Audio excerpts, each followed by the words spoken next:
Good afternoon, everyone. My name is Lillian Ansley, and I am one of the founding members of the Olmsted Arts organization.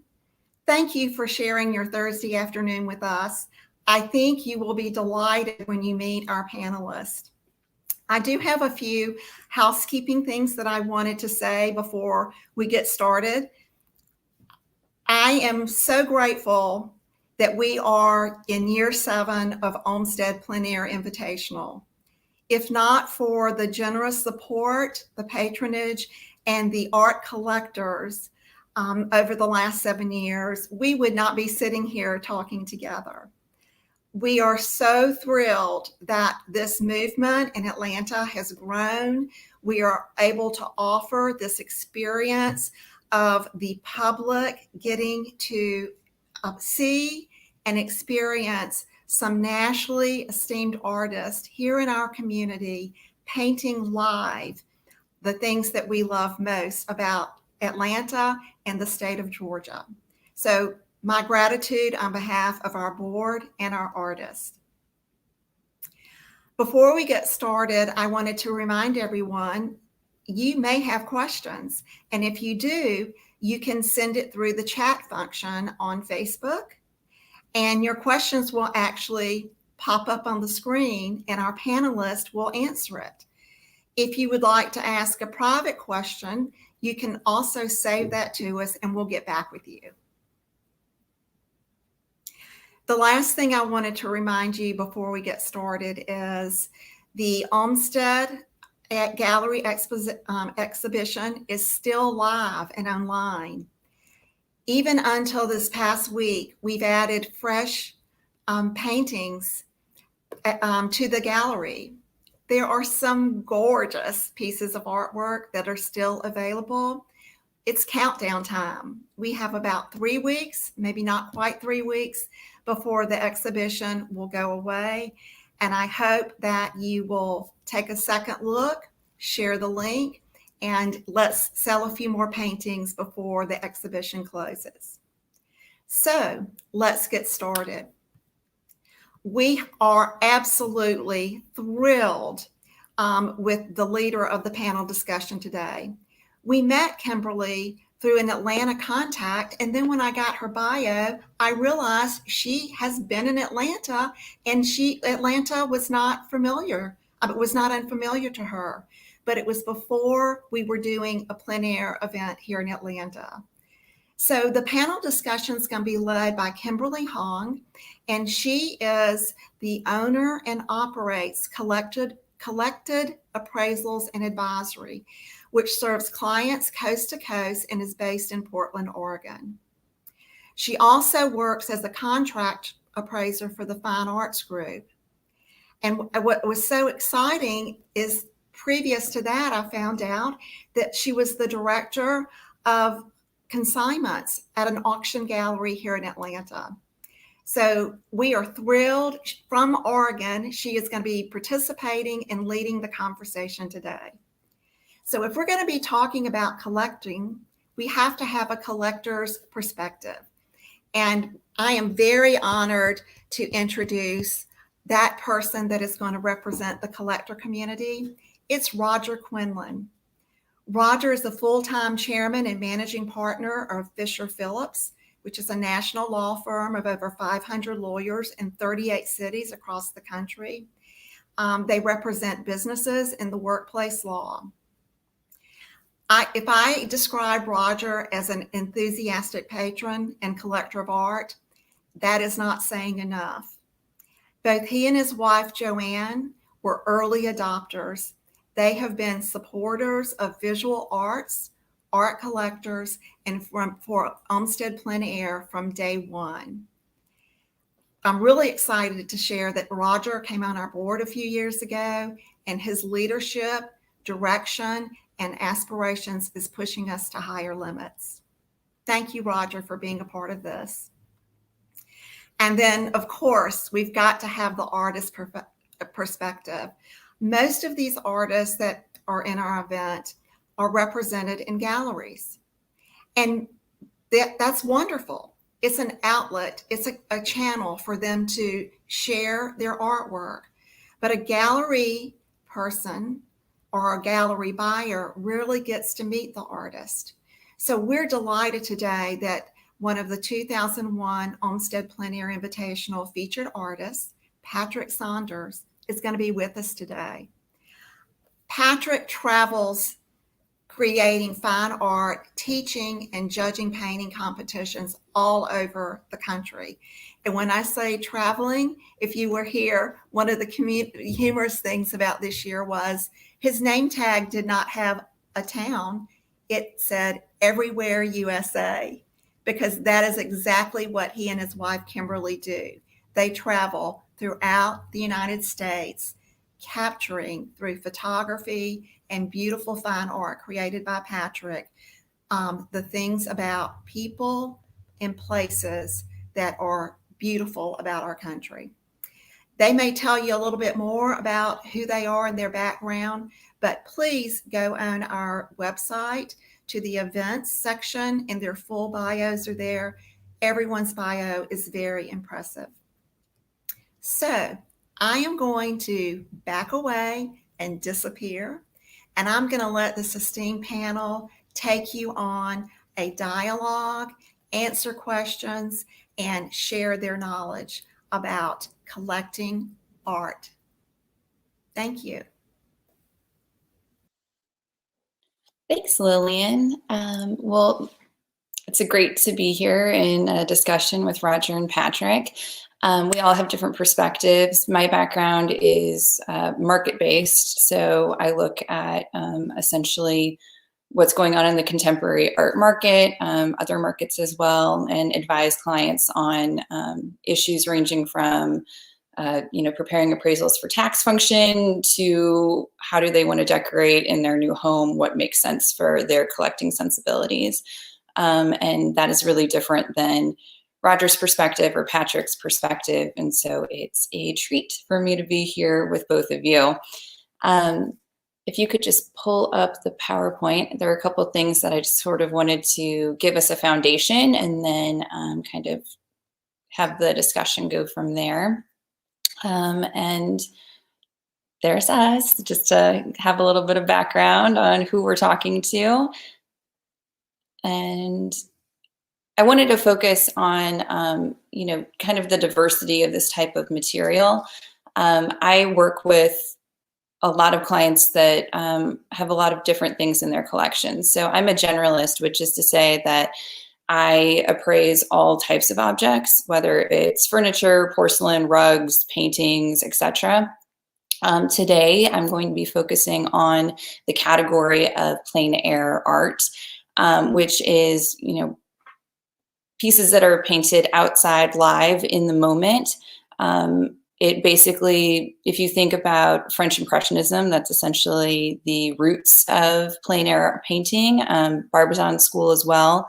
And a lot of that actually came about because of technological advances in terms of, putting paint into tubes instead of having artists mix pigments on their own, where it gave them a freedom to go outside and, paint exactly what they see at that moment. A lot of what we see with plein air art is based off of those atmospheric, fleeting qualities. And so you'll see a lot of things like landscapes, but also, things that are done at very particular sites, whether it's in someone's home as an interior or a portrait piece, so a very wide range of materials. And these pieces that I'm showing right now are actually Olmsted plein air artists, and these are works that are available right now as well. Next slide, thanks. So my background, when I think back on things, is really based off of firsthand experiences that I had with artists as a child. And it really made me feel connected and inclusive in the art world. I know that the art world as a whole can be a little opaque, and it can be a little intimidating for people who are outside of it. And my hope today is to break down some of those, layers. And, So sorry, you can hear my dog barking in the background, hopefully not. And go from there. So these two pieces that we're seeing are actually available in the auction market. So these were from previous sales, one in Charleston in 2020 and one in Maine in 2017. Essentially, my point here is to say that the pieces that we just saw are available in the primary market, which is to say, the retail marketplace. You could buy them from Olmsted Arts right now. You could buy them from galleries that these artists are represented at. You could buy them directly from the artist, all of those options. A lot of what we wind up looking at also are auction values. Those are typically a lot lower than retail values because they're based off of what the market can bear at that moment based off of interest on that piece. Instead of retail pieces where, they can sit there, it's not that they have to necessarily sell, they can wait for the right buyer who's coming in. The auction market is much more demanding in terms of a time frame. And what we're seeing is essentially a lot of baby boomers downsizing, and they're in doing so, they're putting a lot of material up on the marketplace, which tends to water things down a little bit and make it more affordable and accessible, which is great to collectors. It's not always so great for those consigners because, they paid a lot higher when they purchased the piece. The other thing that I wanted to touch on are just some kind of issues that came about in the last year with the pandemic. One part of it being that essentially the shift to everything online had already happened in the auction world. And so that market had stayed pretty steady. There wasn't a dip in the art market like what we saw in other sectors of the economy. It was a lot more difficult for working contemporary artists, people like Patrick, where, people weren't attending events that were being held by brick and mortar entities in the same way. They weren't attending things like art fairs in the same way. And so essentially, while the art market is robust and it has been able to withstand all of these changes, there has been, some disruption in terms of the primary market, especially in terms of gallery experience. Okay, can you switch to the next slide? Thanks. So something that I think is really unique to plein air art is having a connection to a particular place. And so I wanted to see if we could bring in, some other perspectives on this as a whole, especially because I've just been yammering on. But I wanted to see, kind of hear from you, Patrick, in terms of place, and since you travel all over and, are a nomad, how do you decide on your subjects and how does it tie you into a place?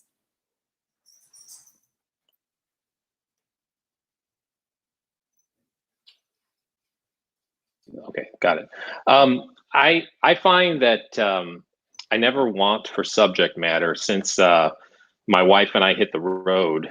We actually sold our home in 2015 and bought an Airstream travel trailer, and we've been traveling the country nonstop ever since. Myself painting and she takes photographs. Before that, we lived in Kansas City and New York City and San Francisco, all places that have a lot of subject matter, but you can get caught into a rut when you're in the same location constantly.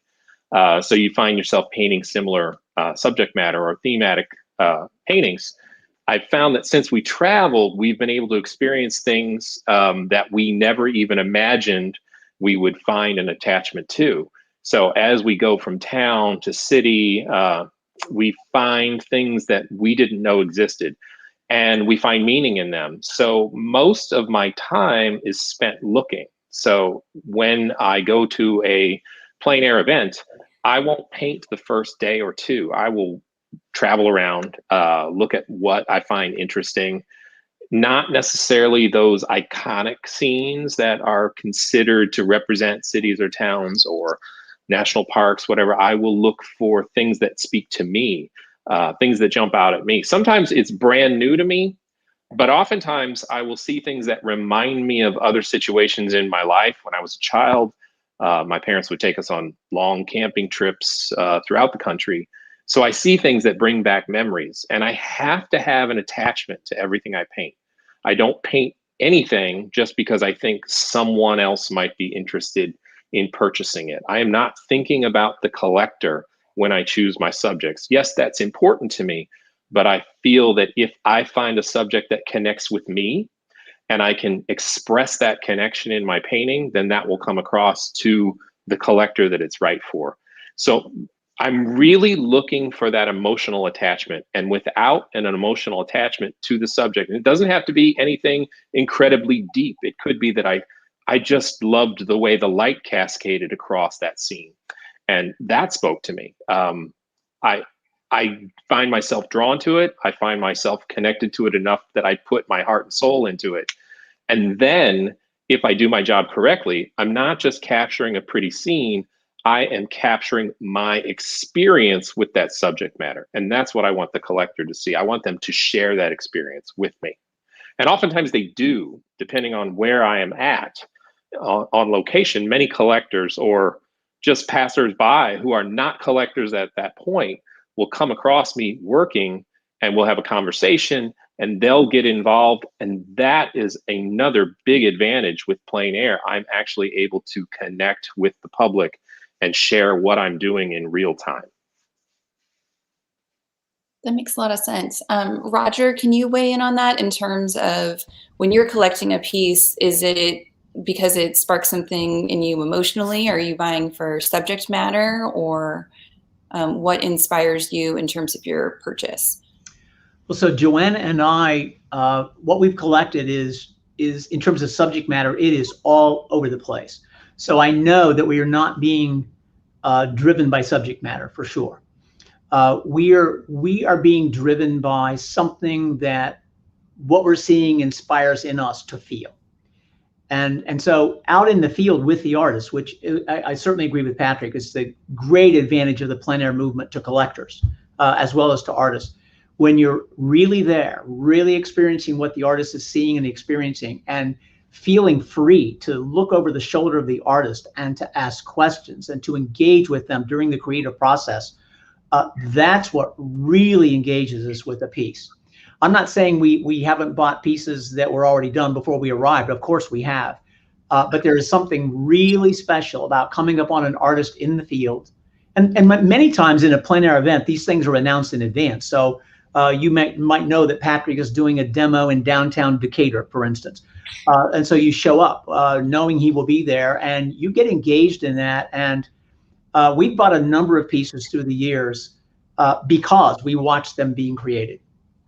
That makes sense. Well, and I guess it must be a sort of emotional connection also, not just to the art, but to the artist, where then it touched Patrick. So Patrick created the piece there, and then you saw it, it felt special to you. It touched something inside of you.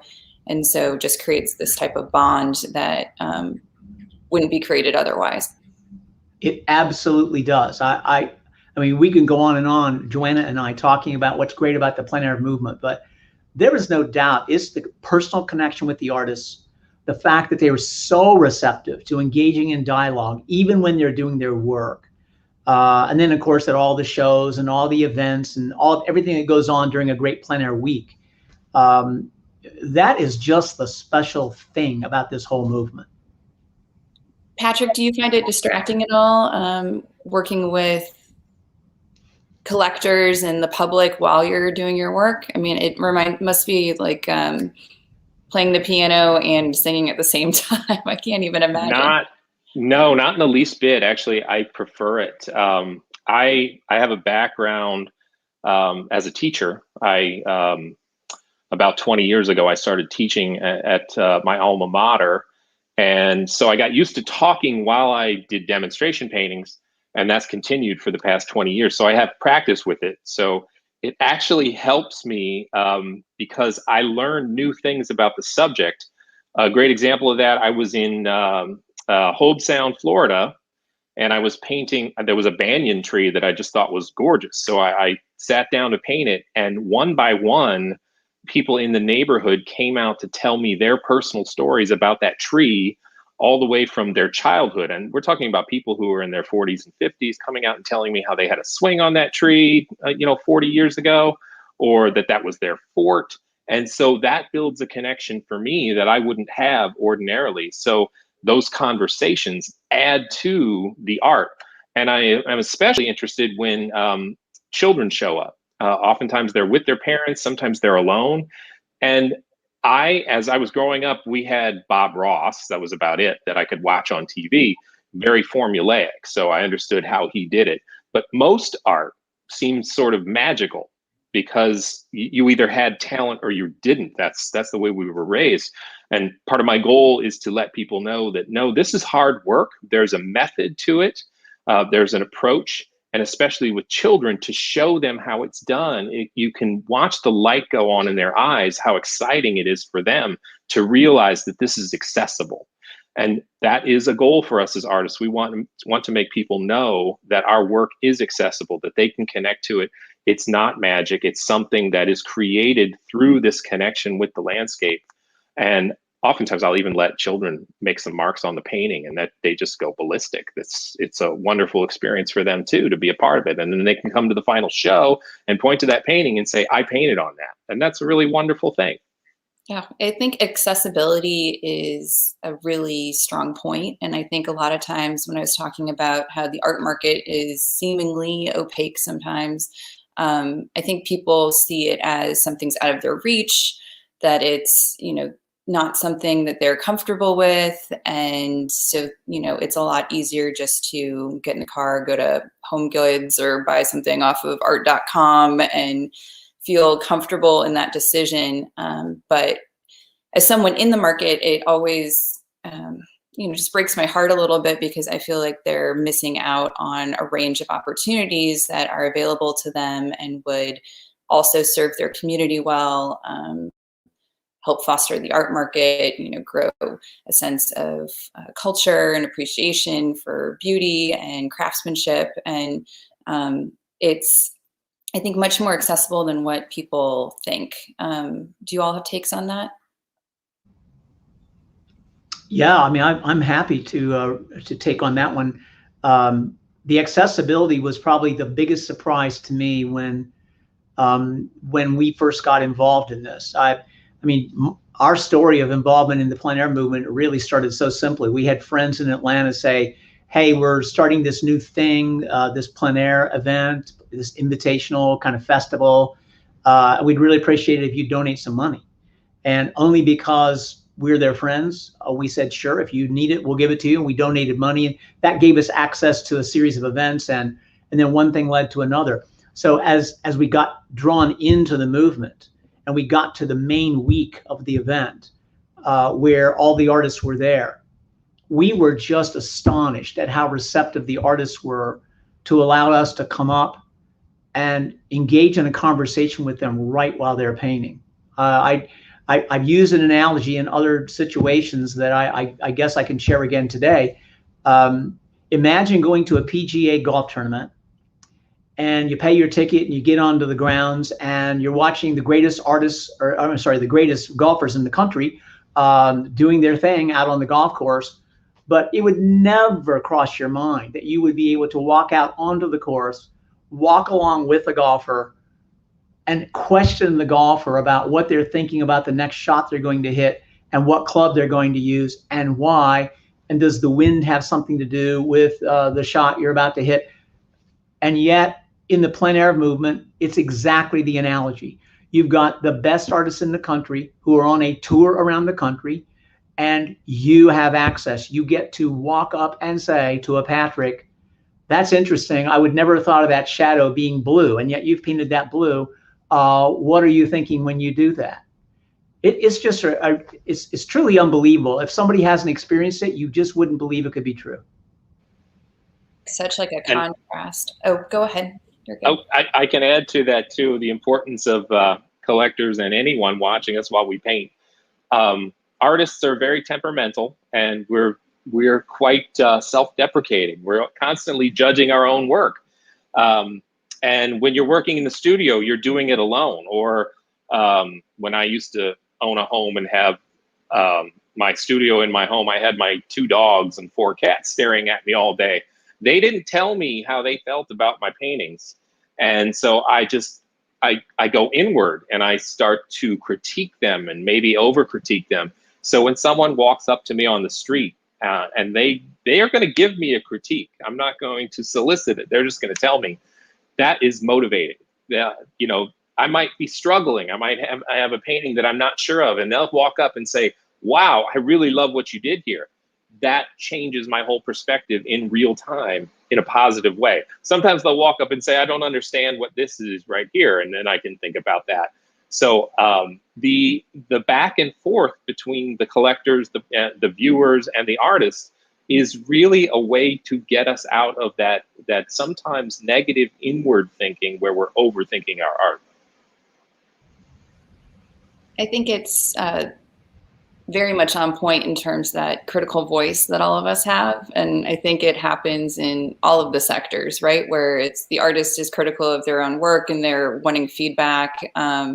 Also, I think people who are interested in collecting are worried that they're doing it wrong or that they don't understand a piece or they shouldn't be interacting with you as the artist. And so it seems like really as a genre, it's a category that encourages relationship building and vulnerability and access, which I think are all amazing things.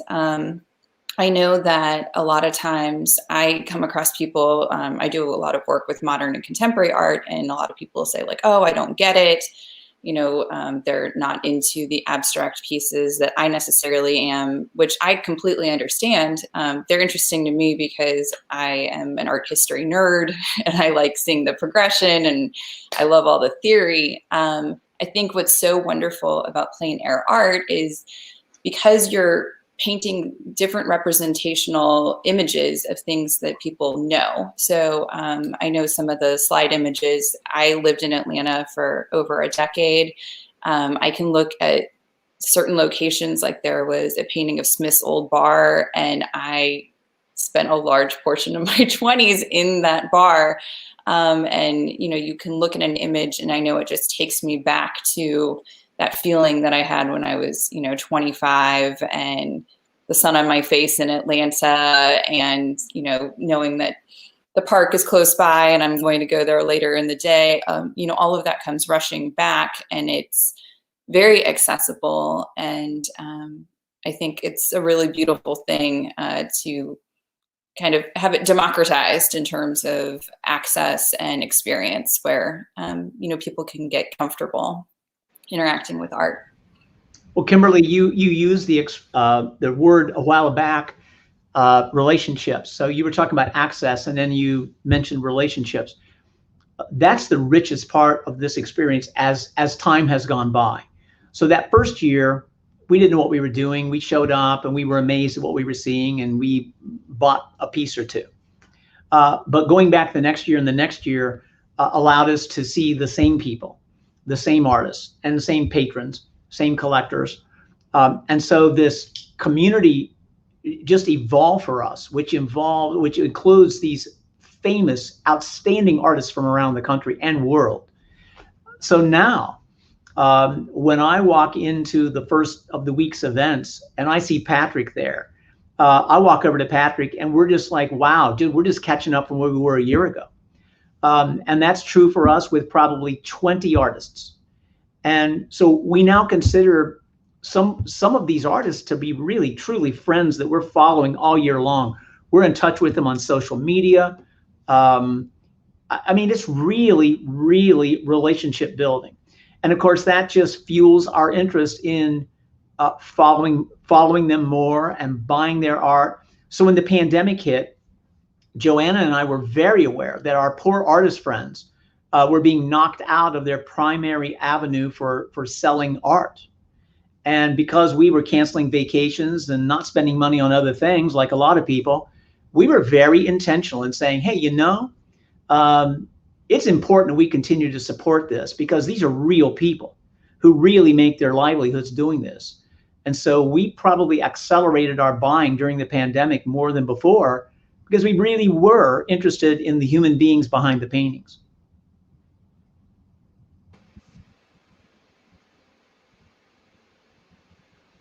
Oh, I was saying, I think that's a really wonderful point, and I think it's something that people don't tend to think about. I think especially, in Atlanta as a whole, I know we had discussed before, it's very, decorator driven in terms of acquisition of artwork. And there are many different facets to understanding and engaging with art, where it's not just, a purchase of something decorative that goes up on the wall. It can really be fulfilling on a much deeper level. And I wanted to, get an idea of how you all feel about that. I know, Roger, you've talked about the relationship side of things and building relationships and being part of a community. Patrick, what's your take on that in terms of, art as experience versus art as, decoration, essentially?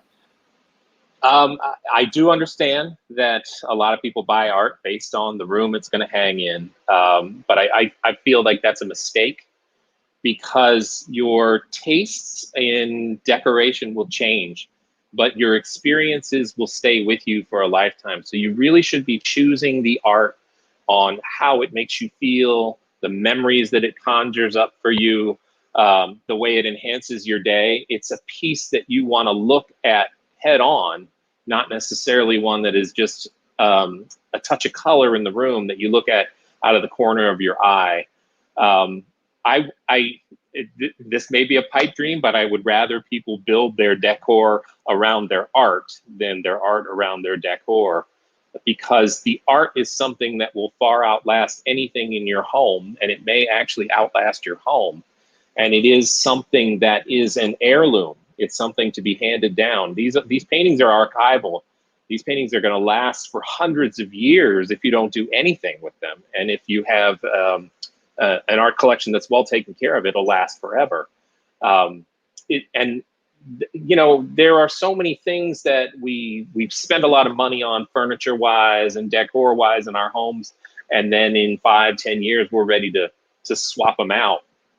I don't see art as one of those things. I see it as that is a moment in time. Not only did we necessarily capture a moment in time, but that buying experience is also a moment. That's also a memory. So there are so many collectors that will come to the final show or any pop-up gallery we may have during an event. And that in itself is an experience where we're connecting and talking about our experiences in the world with art. And I hope that painting brings to mind that experience, that buying experience, or even that conversational experience that they have with all of the artists at that event. Carl Olson asked a question about how can we make art buying less intimidating. And I think that's on us as the artists to welcome people to come and talk to us about our art without the expectation that we are being salesy. And I try not to be salesy. When someone comes up to me on the street to talk about what I'm doing, or in a gallery situation, I never try to make a hard sale with them, because I wouldn't want to pressure anyone into buying my art. I want a person to buy my art because it means something to them, and it's something that they feel that they can live with for the rest of their lives. So it's not about decoration. It is about an experience. I would say, in response to Carl's question too, from at least my side, is I think sometimes the art world likes to pump itself up as a sort of an elitist experience, and it gets overly academic and takes itself a little bit too seriously sometimes. And I think all of that makes it intimidating to prospective buyers. And I think that really just being inclusive in terms of sharing information, education in terms of openness, of viewing things in galleries together. Everybody knows the horrible stereotype of somebody walks into a gallery and, nobody will even like look at them type of situation. But just in terms of opening up the experience where it is just about people interacting as people and wanting to experience beauty and relationships and engage with the world on a deeper level. I think that should be the focus, and financially less so. I mean, this is an interesting conversation for me because I cannot tell you how many clients that I have that are focused purely on the financial, and it makes me cringe because that's not why I entered into this world. I didn't focus on econ or finance. I focused on art and art history, and I enjoy working at the intersection of those two places in my current job. But for someone new who's entering the marketplace and starting to engage with art, I think it really needs to be focused on what do you like, what speaks to you, what makes you feel like you, who are you at your root, and like how do you see and experience the world, less so than do you think this is going to appreciate and value in 5 years, 10 years, etc. Yes, Roger. So I guess I'm just full of analogies today. So Joanna and I also collect Persian carpets. And in fact, we had a big collection of those before we began to collect art. And the greatest compliment that I can pay to the family that has sold me all those carpets through the years is they have never sold me anything. Never. I go into their gallery and it's full of beautiful, beautiful works of art. They just happen to lay on their floor. Sometimes they hang on the wall if they're museum quality. I've never felt sold. What I've always felt is their enthusiasm in showing me great things. And so then I may ask them their opinion, and then they'll say, well, yes, I can tell you a lot about this, and I can compare this for you to that, and here's what causes a rug like this to be rated as valuable. And so they are answering my questions and they're educating me, but never, never, never have I felt the sting of a sales pitch. Never. And yet our house is full of rugs from this family. And so it just goes to show, if you're a gallery owner, there's a lot to be gained by you being like a museum docent you're showing people great things and you're enthusiastic about them and you're willing to educate them. And they may have to come back 4 or 5 times before they ever buy something, but you can make them feel comfortable about that. So anyway, I think that's probably a lesson that does translate from one art form to the other. I do. I think passion is contagious a lot of times, and just sharing what it is for you often sparks something in someone else where they have a similar type of experience. And keep in mind, this is what we do. We think art 24 hours a day, whether we're painting and not or not. So when somebody wants to talk art with me, bring it on. I love it. And it doesn't have to be about my art. I will have a conversation with people about other artists or historical artists, art history in general. That is what I live for. So I am open to talk to anyone, even if they're not there to buy, even if they're just dipping their toe in the water and they want to see what these events are about. I welcome that. It's wonderful to chat about art. It's something that we didn't really study when we were in grade school and high school. Art was a secondary thing. It wasn't as big as sports, I was the nerd that did art, and now people want to talk about it. You bet I want to talk about it. So never be intimidated to approach an artist. We are happy to have any conversation that anyone wants to bring to the table. And watch out, Patrick. Now I know who to call. There's Yeah, a phone call absolutely. from me just wanting to, talk about this and that. Well, part of the thing that we do as we travel is we don't just make art. We visit absolutely every museum, gallery that we come across. My wife and I just love to view art. My wife photographs paintings for me that I want to put online and talk about, just because I really value the history of art and how each element leads to another and influences everything that comes after. I'd like to say something on that subject of what is collectible. So Kimberly, you started to get into that, and you said you're driven a little crazy when people are talking to you about something that will be valuable. So I'll just observe. I'll share a story from our early days of just beginning to have an interest in putting something on our walls. So as I've said, we were filling up our floors with Persian carpets, but our walls were really not keeping up their part of the bargain. So we went to, I hesitate to call it a gallery. It was a 3-story home in an old southern city that was full. Absolutely every inch of every wall was full of painted art. Three floors. And the guy who owned the place took us around, spent hours with us. You had to call in advance to get in there. And so we spent a lot of time. And I drove myself crazy that day, looking at hundreds of paintings and trying to figure out what might be valuable.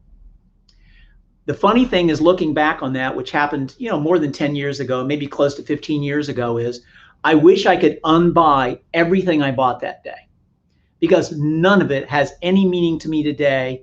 It has its place on the wall somewhere, but it's just been completely pushed to the side by all the plein air art we bought. Because none of those pieces said anything to me. They didn't cause me to feel anything. I was shopping for something I thought would appreciate and value. Terrible mistake. What I now do, what Joanna and I do, is we're buying art that makes us feel a connection, makes us, first of all, just feel something. And as I said, the subject matter doesn't matter much. It could be anything. It could be anything from a still life to a dune scene to a landscape, or it could be figurative. It could be anything. But we know it when we see it. We just know it when we see it. And one more thing, we don't use only our own judgment on this, because we're very concerned that when we're no longer around, we don't want these pieces ending up on the curb someday. So we are very intentional about consulting with our 3 adult children. And we tend not to buy a painting unless at least one of them has said they really, really like this. So it's not that we want it to be more valuable. To Patrick's point, we want it to be an heirloom. We want this to be something that our children will really, really be happy to have. It will cause them to remember us. They'll remember our home.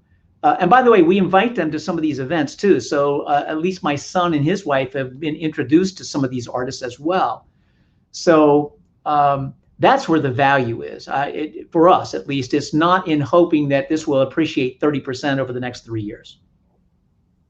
No, I fully appreciate that. And I think that people don't think about the experience. I mean, I can just picture how uncomfortable you felt and how stressed out spending time where, it should be an enjoyable, wonderful, memorable experience, not something that, is full of pressure and anxiety and, kind of this soulless, I just need something to put on my wall. You'll hear from every advisor, buy what you love. And I think people take that for granted, that there's a lot of options out there of things that will really, really touch your soul, and things that, can connect you to other people. I know that, so I'm the one who collects things in our household. My husband's a bit of a minimalist, and I was so touched that actually for our first wedding anniversary, the paper one, he bought a print by an artist that I had mentioned I really liked, who was represented by a gallery that I worked at when I was in college. So it was this very early art experience for me. I remember spending a lot of time staring at her work, and he gave it to me as a gift, saying like, this is the beginning of us collecting these things together, where it's about the experience. It's about us getting to know each other. I felt really seen, that he knew that he had paid attention and knew that this, really pulled at my heartstrings. And that's, I think, the great thing about plein air art is it's an enjoyable, memorable, once in a lifetime kind of experience. And how do you put a price or a value on that? And how, of course, if you see a piece that really speaks to your soul, you're not going to turn around in 5 years, 10 years and wonder, why is it hanging up on my wall? You're always going to get something out of that. It looks like Carl has another comment, which is also great, about similar thing. That's great. Visiting artists at his home. But yes, it's the stories behind pieces, and creating those stories for yourself, I think, is what makes collecting art really enjoyable. So one more thing related to that, because we buy art from artists we know, our home, as we walk around it, and we enjoy our art every day, because it's in all the rooms of the house now, at least downstairs. And so as we walk around the house, these aren't just pieces of art. These are people to us. And so every one of them represents somebody we know, we've talked to, we care about. By the way, including some that we've gotten to know only long distance through social media. So we have done some buying of pieces that we only got through the internet because of a sort of a relationship that developed that way. But the pieces represent something more than just the art too. And that, by the way, is why we're trying hard to get our children really engaged in this, because we know that if they'll come to these events, and obviously we pay for it, our children don't really have much money, but we get them there, and they can meander around at these pop-up galleries and these wine and cheese events and stuff, and they get to know people too. So when that art passes down to them someday, it's going to come with that connection to a person. That makes a lot of sense. Actually, it's I pulled a couple stats just because I was curious about it. But in terms of millennials in the marketplace, Sotheby's last year tracked a lot of numbers, especially because of the pandemic, in terms of their bidding audience. So different market, but 35% of the people who bought in Sotheby's auctions last year were new buyers, which I think is really encouraging, just kind of to the art market as a whole, because often I hear all the time, like, oh, your generation doesn't value, this piece and that piece. And I think they do. They just need pieces that speak to them. And they're also, I think, looking for more experiential, ways of engaging with the world. They're more likely to pay for an experience than they will just an object. And I think that plein air art, it's so much more dynamic than other types of buying art, really could have a lot of opportunity for that, new buying subset. So it's encouraging, Roger, that your children are on board as well.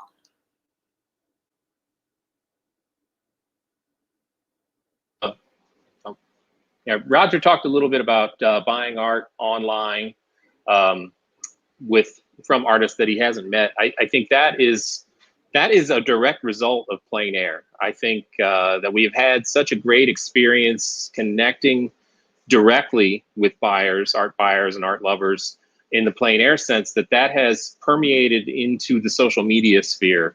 So when we travel and we post sometimes photos of me working or new artwork, that is a conversation starter. So this actually goes back to what Carl Olson was saying. How do we make it less intimidating? Start your conversations with artists online. Your first point of contact does not have to be in person.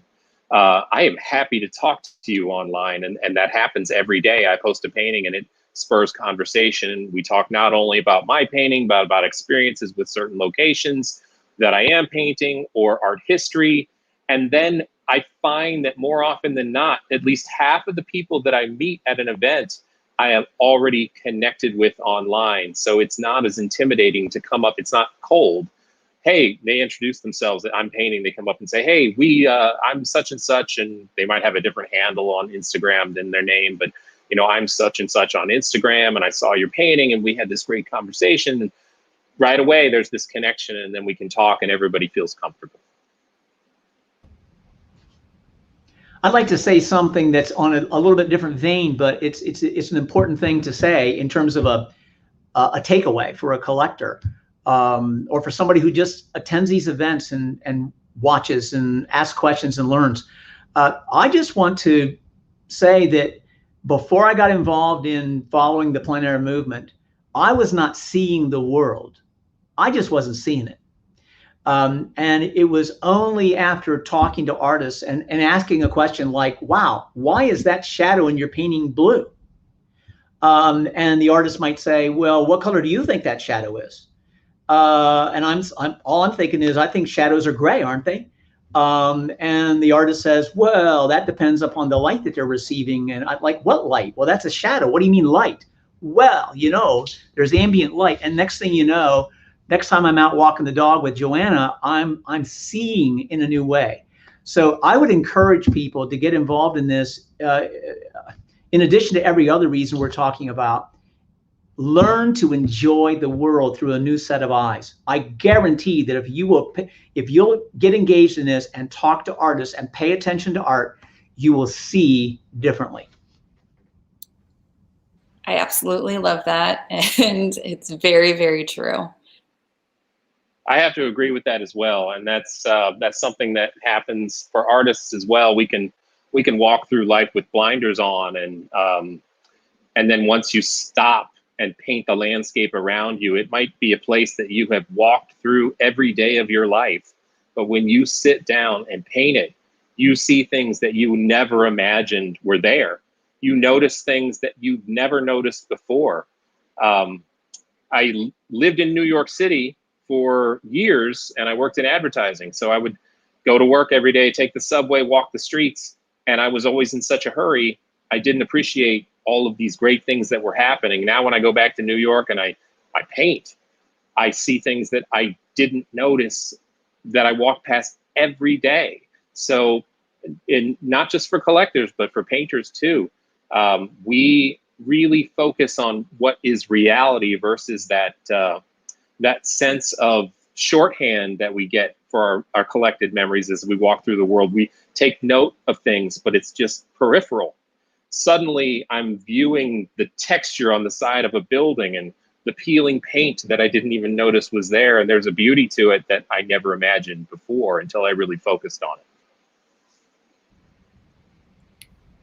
Well, it looks like we are in the last couple minutes, so I'm wondering if maybe we should open things up for questions, or if there's any kind of closing remarks that anybody would want to make in terms of things that we haven't touched on. But I mean, I do think, just to piggyback off of what you both said, it's really a way of enriching your life, and enriching your life on a daily basis through very seemingly mundane things that have endless possibilities in how we view and experience the world. And, it's, who doesn't want to have that sense of wonder and excitement about the world around them? I mean, it's priceless, absolutely priceless. So just to open up, I know people have been typing in comments and questions into the platform, which we appreciate, but any other questions, comments? If not, then I will close up and chime in, panelists. I would be remiss if I didn't share that the excitement that you are seeing from Patrick and for Roger and from Kim is not just for the person who can strike a big check. This is an experience that Olmsted brings to our community and the communities that the artists are painting around the state before they get to Atlanta, as they're painting their way to Atlanta. All the public has to do is show up. There is no expectation that you buy. We only want you to buy when there's a connection. Now, it works when you do buy for the artist and for our nonprofit. But this experience is life-changing. We reach children, we reach professionals, we reach the poor, we reach the educated. It is absolutely incredible, the comments that we get, because our artists are on the streets, they're in the parks, they're in the alleys, they are where people can experience their gift and talent. So I wanted everyone to just know that this is available, and we are very intentional to make all of our programming complimentary to the public, with the exception of a few ticketed events that help fund our expenses. We also have, in addition to the Olmsted Plein Air exhibition gallery that is online that you can still visit, we have an event coming up in October for Georgia artists only. And this year, our third year, Georgia Color will take place on St. Simon's Island, Georgia, and artists will be painting the coast. And that's the last weekend in October. So if you have not had a taste of this energy and this almost indescribable experience, mark your calendar and come visit. There will be 40 artists on the coast, and it is something to behold. Patrick, I did see a question pop up for you.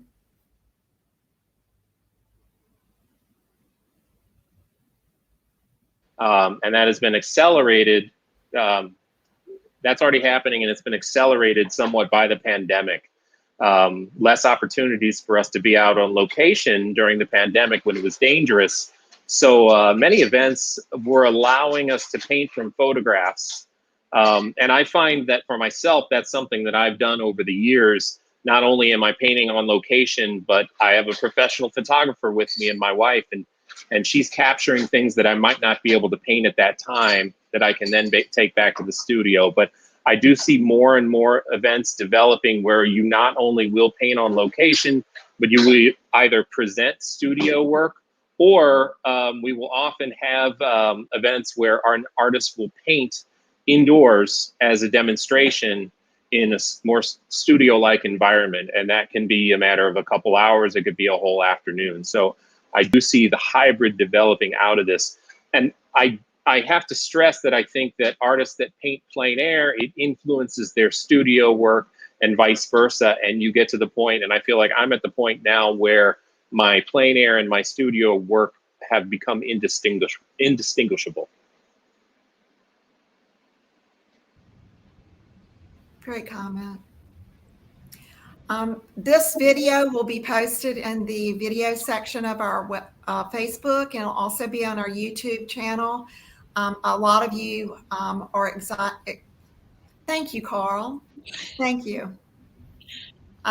We had a great team of that put it together, and great input from our artists that helped informed how it was put together.